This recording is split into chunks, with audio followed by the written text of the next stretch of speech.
Azərbaycanda quru sərhədlərin açılması ilə bağlı yeni təklif səsləndirilib. Milli Məclisin deputatı Vüqar Bayramov bildirib ki, quru sərhədlərin mərhələli şəkildə açılması daha məqsədə uyğun variant hesab edilə bilər və deputatın sözlərinə görə ilk mərhələdə Gürcüstan və Türkiyə ilə quru sərhədlərin açılması nəzərdən keçirilə bilər. O qeyd edib ki, Gürcüstan və Azərbaycan arasında sərnişin daşımalarının, eləcə də Bakı-Tbilisi-Qars dəmir yolu xətti üzrə hərəkətin genişlənməsi iki ölkə arasında əlaqələrin daha da möhkəmlənməsinə xidmət edəcək.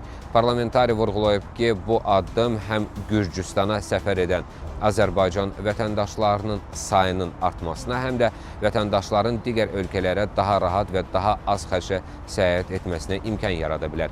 Deputat bildirib ki, quru sərhədlərin açılması ilə bağlı qərarlar aparılan qiymətləndirmə əsasında qəbul edilir. Bu zaman regiondakı geosiyasi vəziyyət və təhlükəsizlik amilləri də nəzərə alınır. Onun sözlərinə görə Nazirlər Kabineti tərəfindən məsələ ilə bağlı mütəmadi təhlillər aparılır və yekun qərarlar həmin qiymətləndirmənin nəticələrinə uyğun verilir.